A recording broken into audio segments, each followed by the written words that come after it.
100 गिनती बकरियों का जिंदगी जीने से अच्छा है कि एक दिन शेर का जिया जाए।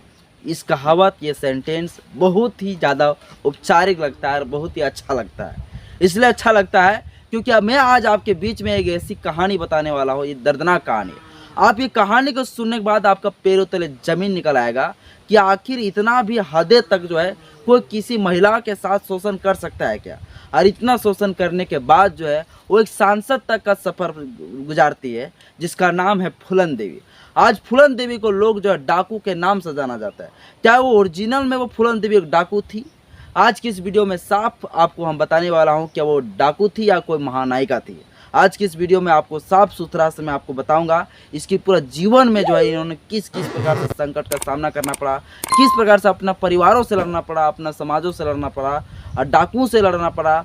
उन लोगों को जो है फिर मार कर जो उसके साथ बलात्कार किए और खुद वो डाकू कहला गई, जिसको लोग आज डाकू के नाम दे दिए गए।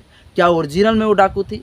तो आज की इस वीडियो में आपको हम पूरी ये कहानी बताने वाला। वीडियो अच्छा लगे तो लाइक करिएगा, चैनल को भी सब्सक्राइब करिएगा, दोस्तों के पास भी शेयर करने बिल्कुल भी ना भूलिएगा। क्योंकि ये जिस वीडियो में हम स्टार्ट करते हैं, नो बकवास सीधी बात।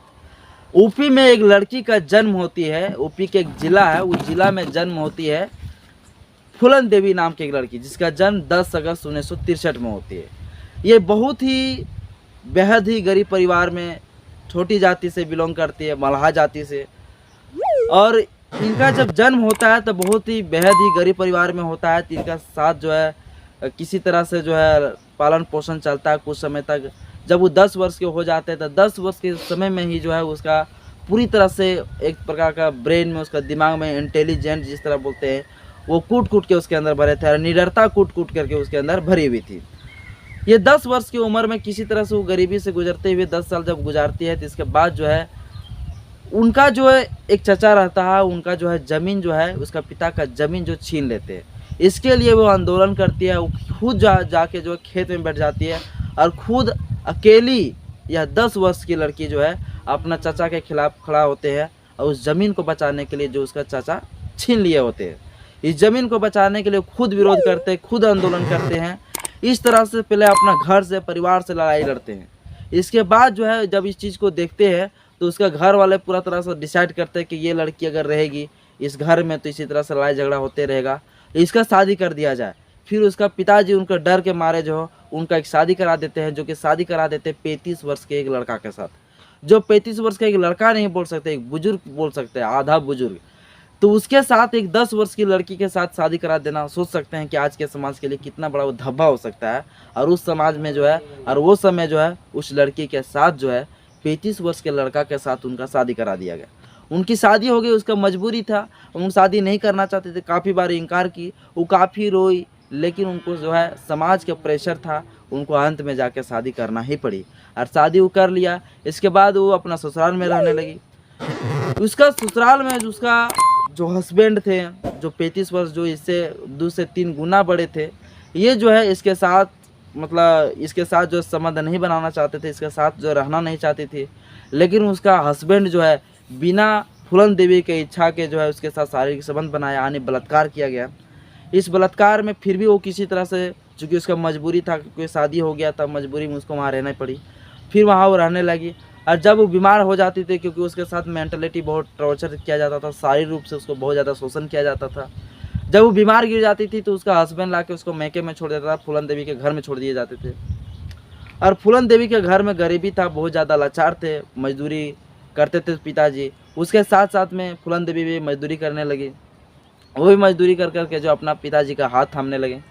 उसी के बीच में उसका घर वाले बोले कि अब तुमको फिर से वहीं जाना है, क्योंकि यहाँ पर हमेशा के लिए रह नहीं सकती। क्योंकि कोई भी अगर बेटी को अपना मैके में नहीं रखा जाता, आज के समय में भी आप जानते हैं कि मतलब कितना दिन तक रख सकते हैं। तो इसी प्रकार से फूलन देवी को भी जो है उसको वहाँ से ससुराल ही भेज देते हैं। लेकिन ससुराल जब जाते हैं तो उस दौरान देखते हैं कि उसका जो हस्बैंड है वो दूसरा शादी कर चुके हैं, शादी कर लिए होते हैं। उसके बाद जो है उसका हस्बैंड भी और जिससे शादी किए रहते हैं, ये दोनों मिल के जो है इनके साथ टॉर्चर करता है, मारपीट करता है और फिर फूलन देवी को वहाँ से भगा दी जाती है। फूलन देवी फिर अपना घर वापस आ जाती है और वापस आने के बाद वो डिसाइड कर लेती है कि मुझे अब यहीं रहना है। फिर अपना घर में ही रहने लगती है। काम काज करने लगती है, अपना पिताजी के साथ जो है हाथ बटाने लगती है, मजदूरी करने लगती है। इसी दरमियान में बहुत सारे ठाकुर लोगों के घर में जब काम करते हैं तो उसको जो है समय पर वेतन नहीं मिलता है, समय पर उसको जो पैसा नहीं मिलता है। जब कहीं भी फूलन देवी जाती तो उसके साथ तो बड़ी जाति के लोग जो है प्रेशर करता है, उसके बड़ी जाति के लोग उसके साथ छूता है, उसको शारीरिक रूप से छूने का प्रयास करता है, पीछा करता है। इस तरह से जो है उनको साथ बार बार जो है इसके साथ टॉर्चर होता है। इस तरह से होते होते काफ़ी समय तक गुजर जाती है। अंत में एक समय आता है जिसमें उसका उम्र जो है 18 वर्ष हो गई होती है। इस 18 वर्ष की उम्र में जो है उसके साथ डायरेक्ट जो है किडनैप कर लिया जाता है। किडनैप करके जो है ठाकुर लोग अपना घर में जाकर कैद कर देते हैं और वहाँ पे जाने के बाद जो है उसका घर वाले को सबको पता चल जाता है फूलन देवी के कि मेरे बेटी को लेके गए, लेकिन उसका बेटी मतलब फूलन देवी का जो बाप माँ कुछ भी नहीं कर पाते और उनके सामने उसका बेटी को जो है ले जाके रेप करते हैं और एक सप्ताह पूरा तरह से उसको अपना घर में रखते हैं बंधक बना के, और उसके साथ रोज़ जो है बलात्कार करते हैं लोग, रोज़ बलात्कार करता है।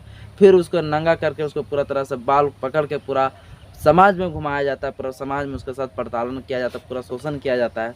इस तरह से शोषण करते हैं तो उसके दिमाग में एक ही चीज़ प्रेरणा आता है, एक ही चीज़ जो उभर के आता है कि इस देश में महिलाएं इस देश में बहुत पैदा हुआ है, इस देश में महिलाएं काफ़ी शोषण सहा। इसी देश का महिला है जिस महिला को स्तन रखने पर टैक्स देना पड़ा। जब स्तन नहीं रखने पर टैक्स देते थे तो महिला जो है अपना स्तन काट लिया करते थे। तो ये इस देश में सती प्रथा, जहाँ महिलाओं को पति मरने के बाद जो है उसे जो है जिंदा जलना पड़ता था, लेकिन कोई महिलाओं ने इसका प्रति आवाज़ नहीं उठाया। आज मैं भी अगर इसका आवाज़ नहीं उठाता तो शायद इस धरती में जो है महिलाओं के साथ इस तरह ज़िंदगी भर होते रहेगा। यह चीज़ को सोचते हुए जो है फूलन देवी ने डिसाइड किया और बोला नहीं, मेरे साथ बलात्कार किया है, मेरे साथ गैंग रेप किया है, तो मैं शर्म के मारे मरूंगी नहीं, बल्कि मैं इन लोगों को मारने के बाद में मरूंगी। इसके बाद उसके साथ जो काफ़ी ज़्यादा शोषण होता है, बलात्कार होता है, किसी तरह से बच जाती है। बचने के बाद जो है वो जगह जगह पे जाते हैं, न्याय मांगते हैं, प्रशासन से न्याय मांगते हैं, लेकिन कहीं से भी उसको न्याय नहीं मिलता है। जो कि आज के समय में भी देखा जाता है कि पुलिस प्रशासन उन्हीं का होता है जिनके पास पैसा होता है। तो इसी प्रकार से उनका बात को कोई नहीं सुनता है, समाज भी उसे ठुकरा देता है। अंत में वो फैसला करते हैं कि इन लोगों को मारना ही पड़ेगा, और अंत में जाके वो जो है हथियार उठा लेते हैं। मजबूरी रहते हैं हथियार उठाना, क्योंकि उनका कहीं से न्याय नहीं मिलता है। तो अंत में वो हथियार उठा लेते हैं। हथियार उठाने के बाद जो है एक शादी का समारोह थे, उस शादी के समारोह में वो जाती है और वहाँ पे वो सभी ठाकुर लोग रहते हैं। उन ठाकुरों को जो है एक नदी के किनारे ला के जो है 22 लोगों को जो इसके साथ बलात्कार किए थे, जो इसके साथ गैंग रेप किए थे, इन लोगों को लाइन में खड़ा करके उसको गोली मार के निछावर कर देते हैं और इन लोगों को जो है हमेशा के लिए मर्डर कर देते हैं। ये कहानी, ये खौफनाक जो ये घटना घटता है, ये इतना खौफनाक घटता है कि ये बल्कि भारत में नहीं बल्कि ये यूरोप तक ये आवाज़ पहुँचती है कि एक फूलन देवी जो महिलाओं के लिए, जो महिला होते हुए भी इतना हिम्मत जताई, जिस देश में महिलाओं के लिए इतना शोषण हुआ करते थे, लेकिन महिलाएं जो है मजबूरी वो सती हो जाती थी, उसको स्तन काट लेते थे, लेकिन आवाज़ नहीं उठा पाते थे। लेकिन आज एक महिला हुई जागी और हिम्मत दिखाई कि वो जिसके साथ गलत हुआ, जिस लड़की के साथ बलात्कार किया गया, वो हिम्मत करके जो है आज 22 लोगों को जो है गोली से निछावर कर दिया, उनको गोली से मर्डर कर दिया। तो ये चीज़ को देख के ये न्यूज़ फैलाया गया। ये न्यूज़ जो है पूरा भारत, पूरा एशिया, पूरा यूरोप तक ये न्यूज़ को फैला। पूरा तरह से खौफनाक, पूरा तरह से बड़ी जात के लोग, बड़ी ब्राह्मण स्वर्ण जाति के लोग को जो है अंदर एक खौफ पैदा हो गया, एक डर पैदा हो गया कि फूलन देवी से आप पंगा लेना हम लोग के बस की बात नहीं। काफ़ी दिनों तक जो है पुलिस उसके साथ ढूंढने का प्रयास किया, लेकिन वो नहीं मिली। अंत में वो जो है जाके वो पकड़ा गई मध्य प्रदेश में। उसके साथ जो है पुलिस वाले उसको पकड़ लिए और पकड़ के जो उसको जेल में डाल दिए बिना एफ किए। उसे 11 साल तक जो है जेल में रखा गया। 11 साल के बाद जो है मुलायम सिंह यादव का सरकार की सत्ता आई। इसके बाद जो है वो उसे 11 वर्ष के बाद जो है जेल से निकाला गया। जेल से निकाला 1994 में। इसके बाद जो है जब ये पूरा तरह से चमक चुकी थी, चूँकि इस तरह से काम की थी कि तो इस तरह से काम किया, तो लोग जो है काफ़ी लोग इसका सपोर्ट में थे। सपोर्ट में इसलिए थे क्योंकि इन्होंने एक हिम्मत ऐसा जताई जो कि स्वर्ण जाति के लोग, छोटा जाति से शोषण करते थे, तो इसके लिए खिलाफ ये लड़ाई लड़ी थी। इसके लिए लोग काफ़ी ज़्यादा इसके सपोर्ट में थे, लोग इससे प्यार करने लगे थे। लोग पूरा इकट्ठा होने लगे, इसका भीड़ जाने लगे। जहाँ भी फूलन देवी जाते थे भीड़ हो जाते थे। लोग उसको नारा लगाते थे कि फूलन देवी जिंदाबाद, फूलन देवी जिंदाबाद। लोग उसके बहुत लोग ठाकुर ब्राह्मण लोग जो है उसे डाकू के नाम से बुलाए जाते थे। तो इस तरह से जो है उसके साथ मतलब पूरा तरह से राजनीति का दबाव, राजनीति का पूरी तरह से जो है राजनीति का सत्ता संभालने का समय आ गया। और वो अंत में जो है 1996 में वो जो चुनाव लड़ी और 1996 में वो जाके सांसद बन गई।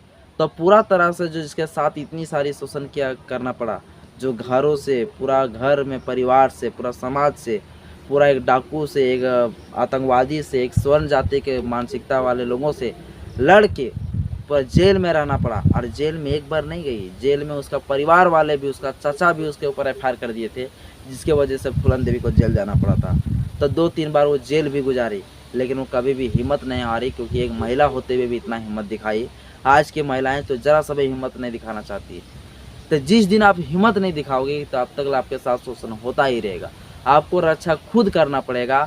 अगर आपके साथ, आपके सपोर्ट में कोई नहीं है तो आप हिम्मत मत हारिए और एक बार इस कहानी को पढ़िए फूलन देवी की, एक बार फूलन देवी की बात को जानिए, सुनिए, फिर आपके अंदर जो जुनून आएगा, जो आपके अंदर ऊर्जा आएगा, वो आपको बहुत लंबी दूरी तक खींच के ले जाएगा। जो आपके साथ शोषण करता है उनको भी आप इसी प्रकार से फूलन देवी की तरह जो है आप हिम्मत से लड़ाई लड़ेंगे और उनको भी सज़ा देंगे जो आपके साथ शोषण करता है।